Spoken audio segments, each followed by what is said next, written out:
VR sim racing in 2026 can be absolutely unbelievable. At its best, is one of the most immersive things you can do in gaming, full stop. But some VR sim racing titles are still a total pain, badly optimized, and just not worth your time setting up. So today I want to cut through the hype and talk about the VR sim racing titles that you should either be playing in 2026, the ones that feel incredible, or the ones you should be aware of, maybe they're a bit rougher, the performance is still good, and also the ones that frankly should not be on the grid. And there is one sim in this list that once you try in VR, it makes it really hard to go back to flat screen. So I'm going to start with Assetto Corsa Competizione. This had a bad rep when it came out initially in VR. It's an Unreal Engine game. They tend not to perform the best in virtual reality. However, as time has progressed, as the game has become more optimized, as people's hardware has generally become better, I really do think this is one of the most immersive titles you can play in virtual reality. Let's think about what the strengths are of ACC.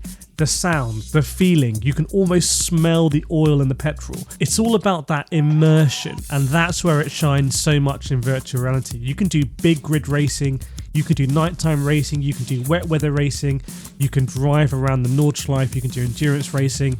It's just a really fun sim to play in virtual reality. I actually much prefer ACC in VR than flat screen. I feel like flat screen cockpit view in ACC can get a bit claustrophobic. However, when you're in VR, it completely opens it up. You can glance left and right, you can look at your mirrors. It's a really underrated sim in VR. Now let's move on to the daddy, which is iRacing. A lot of people will tell you the only racing sim worth playing is iRacing. It's a hardcore simulator. It's got really brutal damage. It doesn't give you a lot of freebies, like you have to do all your out laps and your in laps. It's a hardcore sim. And that also makes it tantalizing in virtual reality because the consequences are so severe. When you're doing online racing in iRacing, in virtual reality, say in an open world cockpit car, Formula car, it's exhilarating because any contact could be absolutely brutal for you, your opponent, and your safety rating. Near misses are something that you'll genuinely remember, and it feels like a true rewarding feat when you actually win a race. So the hardcore nature of iRacing, the uncompromising physics of it, the way that you need to really tune in your mind to understand how the cars drive, because it doesn't give you as much immersive force feedback as the Sims, that's where it also shines in virtual reality. Now moving on to Gran Turismo 7, this is the title I said in the intro where people just can't go back to flat screen racing. This is arguably the most accessible way into virtual reality sim racing because all you need is your PlayStation 5 and a PSVR 2 headset. And the PSVR 2 headset has come really down in price. And once you've got your PSVR 2 headset, essentially the whole game becomes playable in virtual reality. Every car, every track, for free. It's insane. It's one of the best deals in sim racing. And like I said, there's tons of people who have done exactly what I said, get a PSVR 2 headset, play Gran Turismo 7 in virtual reality, and they just can't go back. There are some updates that Gran Turismo need to do in terms of the HUD and facilitating things for VR sim racers, but it is fantastic. If you're watching this and you have a PS5, I would strongly recommend looking at local prices on PSVR 2 headsets because this could be your way in to VR sim racing. Now I want to talk about Le Mans Ultimate. What are the strengths of Le Mans Ultimate? It's fully licensed. You've got all of the latest hypercars and GT3s. You can race at all of the WEC circuits like Le Mans. It's a really authentically licensed sim. And so if you want to feel like a Ferrari 499p hypercar driver or a Peugeot hypercar driver or a WRT BMW GT3 driver, this is the place to do it. Now Le Mans Ultimate is definitely rough, I would say, in VR. The performance is not fantastic. They keep working on it, but it's still not there yet. There's a lot going on.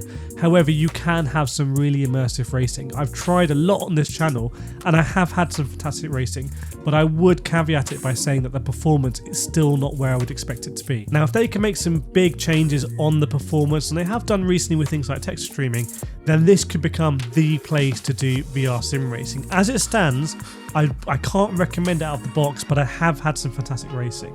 Now, this is going to be a bit of a left field one. This looks fantastic, right? If you look at the screen here, and I'm driving the old school Ferrari F1 car from 2005-2006, the graphics are amazing.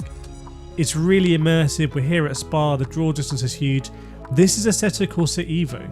This is a terribly optimized game for virtual reality. I'm throwing my 4090 at this and we're just about making it work. However, when you do make it work, this is one of the most realistic simulators when it comes to comparing a track day experience, in my view. I'm someone now who takes my car to real tracks. I really understand the differences between sim racing and real world racing, but also those bits in sim racing that just give you those sensations. Assetto Corsa Evo does that really well. It is a really good track day simulator in my view. And if they can just improve the performance of VR so more people can do it, I think this is going to be fantastic. So putting it on your radar, but the performance not there yet. F125. For me, this is an avoid. I really don't think it's very good in virtuality at all. I've never been able to get the anti-aliasing to look right. It always seems to look quite rough. Even though the performance in terms of frame rate can be quite good, it's never a satisfying experience visually for me. Now, I do want to, if you've seen in this video, you'll see that I'm wearing a lot of Pimax headsets. Big thanks to Pimax for sponsoring this video. If you want to go check out Pimax headsets, there'll be a link in the description below. You can normally get 2 or 3% off, I think, using my code as well. And there's various headsets they do, like the Pimax Crystal Light, the Pimax Crystal Super, and now also some really small form factor headsets, like the Pimax Dream that I tried out in Las Vegas CES. So big thanks to Pimax for sponsoring the video and for giving me those headsets. But unfortunately, that's just not going to make F125 a good experience.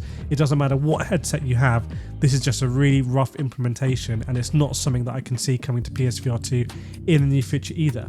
Now, this is one that if you want to go sim racing on a low budget, I can recommend this. This is the original Assetto Corsa. It's very old now. The game is like ancient, but with mods, or even if you just, run it at quite high settings, it can be visually still quite pleasing in my opinion, and also you can get high frame rates. I'm driving here at Spa in a Formula car. You can see how this is different from Assetto Corsa Evo that I was driving in the Ferrari car, for example. The Assetto Corsa Evo just has like better shaders and better anti-aliasing and things like that. But this is still very much acceptable. And Assetto Corsa is very moddable as well. So you can have some great modded experience, whether that's driving in highways or doing all sorts of wacky stuff. So I would really recommend checking out Assetto Corsa if you want to start VR sim racing, because it's a very cheap title. It's often on sale for like literally almost nothing, and it does work out of the box in VR, and you can have a great experience. I'm obviously driving here in like a cockpit, and it felt like I was driving a real car. Now here's one that I can't recommend at the moment. This is Rennsport. So here's me driving Rennsport in VR. Interestingly, this is now, as I understand it, not really in the game, or like you can't do the daily races in VR. Now, Rennsport VR was rough when I tried it. You can see here again, like the anti-aliasing, look at the fencing. That's why I deliberately spun there, so you get a really close look at the fencing. It's kind of like shimmering a little bit. It's not the best graphics in Rennsport. I would like to see Rennsport take VR really seriously, and I did go to Germany and I did interview the co-CEO of Rennsport, and I did drill them down on VR, and VR, they say, is important to them, but they have other bigger stuff they need to sort out with Rennsport first. So I can't recommend Rennsport in VR, unfortunately, which is a shame. It would be great to have a sim like Rennsport working in VR, and for example, definitely in PSVR 2. By the way, I really pushed them on this, and they did not definitively rule out PSVR 2 for Rennsport, but I just can't see that happening. Now, Automobilista 2, I know you guys and girls in the comments, you always want me to talk more about Automobilista 2. This is also a sim that you can get quite cheap these days on sale, and it is a very good sim in VR. Like, it just works in VR. The game is, again, not the newest game, so you can run it at quite high frame rates. The compromise there is that the graphics don't look like 2026 graphics, but it's a good game in VR for sure. Like, I was driving at Monaco here, and I spent quite a long time on the streets of Monaco. I've done hot laps at Monaco, stuff like that, and this actually felt like I was driving at Monaco. It's hard to explain, but when all the proportions are correct and the sensations are correct, you can have a really immersive experience. So definitely go check out AMS2. I wouldn't say it's the best sim racing title in VR, but it's definitely up there. Right, let me know what you think of this list. Make sure to subscribe for more, and I'll see you in the next one.